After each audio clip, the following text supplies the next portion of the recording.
تو عیسائیوں نے کیا کیا بھائی؟ حضرت عیسیٰ کی شان میں مبالغہ. ہم لوگوں نے کیا کیا؟ اہل بیت کی شان میں بولو مبالغہ، مدد مانگنا شروع کر دی، ان کے نام پہ غم منانا شروع کر دیا. صبر اسلام میں فضیلت ہے، غم ہونا تو غیر اختیاری ہے، غم منانا اسلام میں جائز بولو نہیں. حضرت جعفر طیار رضی اللہ تعالی عنہ تو اہل بیت میں سے تھے. جب شہید ہوئے ہیں، ان کی 4 زوجات بیوہ ہوئی ہیں، ان کے رونے کی آواز آئی. نبی نے حکم دیا جاؤ ان کو خاموش کراؤ، کیونکہ شہادت کی اطلاع گھر میں پہنچی. 4 ازواج تھیں، چاروں کے رونے کی آواز آئی. آپ نے اطلاع فرمایا جا کے ان کو بولو خاموش ہو جائیں. پھر خاموش نہیں ہوئی. آپ نے کہا کہ جا کے کسی کو بچے کو غالباً بھیجا کہ ان کے منہ پہ خاک ڈال دو، حالانکہ بیوہ ہیں.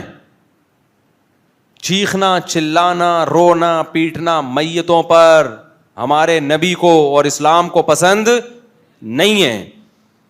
اور میں جب بھی یہ بات کرتا ہوں میں کہتا ہوں آپ کسی دوسرے کو طنز مت کرو، جو ان کا مذہب ہے ان کو چلنے دو. آپ فیصلہ کرو کہ آپ شیعہ ہو یا سنی ہو. ہم لڑوانے کے قائل نہیں ہیں کہ کوئی شیعہ آپ کے آفس میں آپ بحث شروع کر دیں، نہ. نفرتوں کا ماحول جب بنتا ہے جب آپ طنز کرتے ہیں، ہم اس کے قائل نہیں ہیں. لیکن اتنے براڈ مائنڈڈ بھی ہم نہیں ہیں کہ آپ فرق ہی ختم کر دو کہ آپ اہل سنت والجماعت کو فالو کرتے ہو یا شیعہ مسلک کو فالو کرتے ہو. ان کے اپنے اصول ہیں، ان کو چلنے دو ان کے اصولوں پر. ان کے اپنے اصول ہیں، ہمارے اپنے اصول ہیں. یہاں لوگ کہتے ہیں اسلام میں کوئی فرقہ نہیں ہے، کوئی شیعہ سنی نہیں ہے. یہ آپ گراؤنڈ ریئلٹی کے خلاف بات کر رہے ہو. کیوں نہیں ہے بھائی؟ تو نظر آنے والی چیز ہے. تو آپ کو ایک طرف ہونا پڑے گا. نبی صلی اللہ علیہ وسلم نے فرمایا میری امت 73 فرقوں میں بٹے گی، 1 جنتی 72 جہنمی. وہ جنتی کون ہے؟ کیونکہ لیبل سب اسلام کا لگائیں گے. فرمایا ما انا علیہ و اصحابی، جو میرے اور صحابہ کے دین پر ہوگا.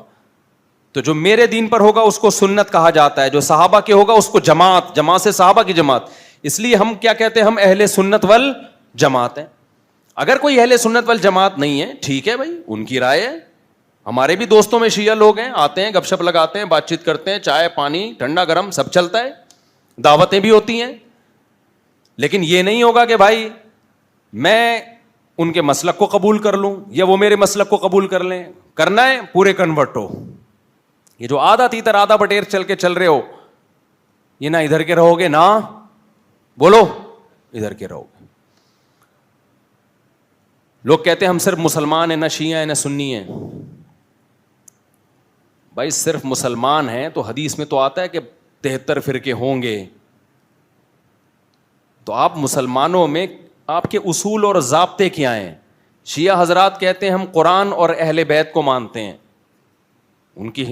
ان کو یہ دعویٰ مبارک ہو بیٹی. اگر آپ کو کانفیڈنٹلی اس دعوے پر قائم ہے ٹھیک ہے بھائی، اللہ اگر آپ کو بخش دے تو ہمیں کوئی اعتراض نہیں ہے. ہم یہ کہتے ہیں کہ قرآن سنت اور صحابہ، جن میں اہل بیت بھی اور جو اہل بیت کے علاوہ ہیں خلفائے راشدین بھی. سب سے پہلے تو خلفائے راشدین ہیں ہماری نظر میں. سمجھتے ہو کہ نہیں سمجھتے ہو؟ کیونکہ بخاری مسلم کی حدیث ہے علیکم بسنتی وسنت الخلفاء الراشدین المہدیین عضوا علیہا بالنواجذ. بخاری مسلم کی حدیث، نبی نے فرمایا میری سنت اور خلفاء راشدین کی سنت کو لازم پکڑو. اور کیسے لازم پکڑو؟ فرمایا دانتوں سے پکڑ ڈالو اس کو، جیسے دانتوں سے کوئی چباتے ہیں نا، ایسے داڑھ میں رکھ کے پکڑو اس کو، چھوڑنا نہیں ہے کسی قیمت پہ خلفاء راشدین کو. تو اہل سنت والجماعت کے جو چاروں مکاتب فکر ہیں، حنفی مالکی شافعی حنبلی، ان کے اصول بیسک اصول کیا ہیں؟ سیم، قرآن سنت اور بولو صحابہ. اور صحابہ میں سب سے پہلے خلفائے راشدین. یہ ہمارا اصول ہے. شیعہ حضرات کا اصول ڈیفرنٹ ہے. ہم لڑائی کے قائل نہیں ہیں، نہ ہم دوستیاں خراب کرنے کے قائل ہیں، نہ ہم بائیکاٹ کرنے کے قائل ہیں. جو کر رہے ہیں کرنے دو بھائی. آپ کو یہ پتا ہونا چاہیے کہ آپ کس کو فالو کر رہے ہو. سمجھ رہے ہو؟ آپ کو یہ پتا ہونا چاہیے. تو ہمارا اصول یہ ہے کہ ہم کسی میت پہ ماتم کو حلال نہیں سمجھتے. ہمارا اصول یہ ہے، اس کے ہمارے پاس دلائل ہیں. ہم کسی مہینے کو منحوس بولو نہیں. ہر مہینے میں نکاح حلال ہے, شادی حلال ہے, ہر مہینے میں خوشیوں کی تقریبات حلال ہیں اگر شرعی حدود کے اندر ہوں. ہم شہادت کو منحوس بولتے کیوں نہیں سمجھتے. شہادت تو مطلوب اور مقصود ہے. ایک مولوی صاحب کو نے دعا مانگی, دعا کرو اللہ مجھے شہادت دے. کسی نے کہا میدان جہاد میں تو جاتے نہیں ہو, حلوے میں تھوڑی کوئی بم رکھ کے دے گا آپ کو.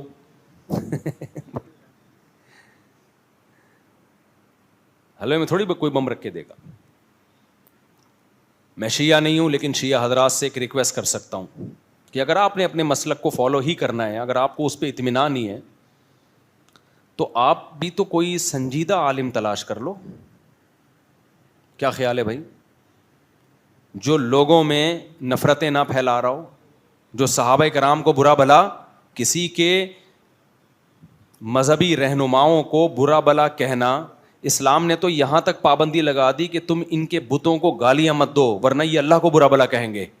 جب بتوں کو گالیاں دینے پر پابندی ہے تو میرے بھائی ہم تو ابو بکر, عمر, عثمان, علی سے محبت کو اپنے ایمان کا جز سمجھتے ہیں. اپنے والدین سے زیادہ ان سے محبت کو ہم اپنے ایمان کی شرط سمجھتے ہیں. ہم ان کے خلاف جب کوئی تقریر کرے گا, برا بھلا کہے گا, ہم کیسے برداشت کر لیں گے؟ میں مانتا ہوں شیعہ حضرات میں ایسے معتدل اسکالرز بھی ہیں, تھوڑے ہیں لیکن ہیں, تو آپ ان کو سن لو, کسی سنجیدہ کو سن لو جو کوئی لاجک کی بات کر رہا ہو. تو یہود و نصارہ میں کیا گڑبڑ تھی بھائی؟ منجن. کس کا منجن؟ مذہب کا.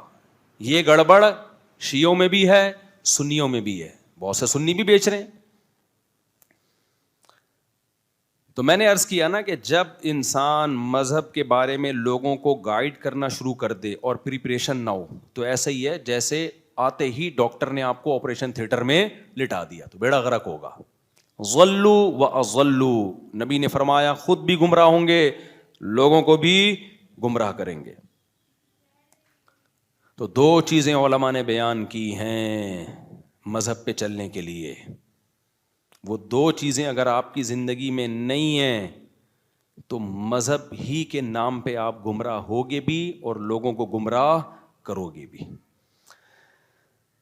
یہ دو چیزوں کے لیے میں نے اتنی لمبی تمہید بیان کی ہے. ان دو میں سے ایک چیز یہودیوں میں نکلی اور ایک عیسائیوں میں نکلی, سمجھتے ہو؟ اور مسلمانوں میں بہت سے ایسے ہیں جن میں دونوں ہی نکل گئی ہیں. ٹھیک ہے نا, دونوں ہی کیا ہو گئی ہیں؟ شارٹ. دو چیزوں میں جب دو چیزوں میں سے ایک چیز کی کمی ہو جائے تو آپ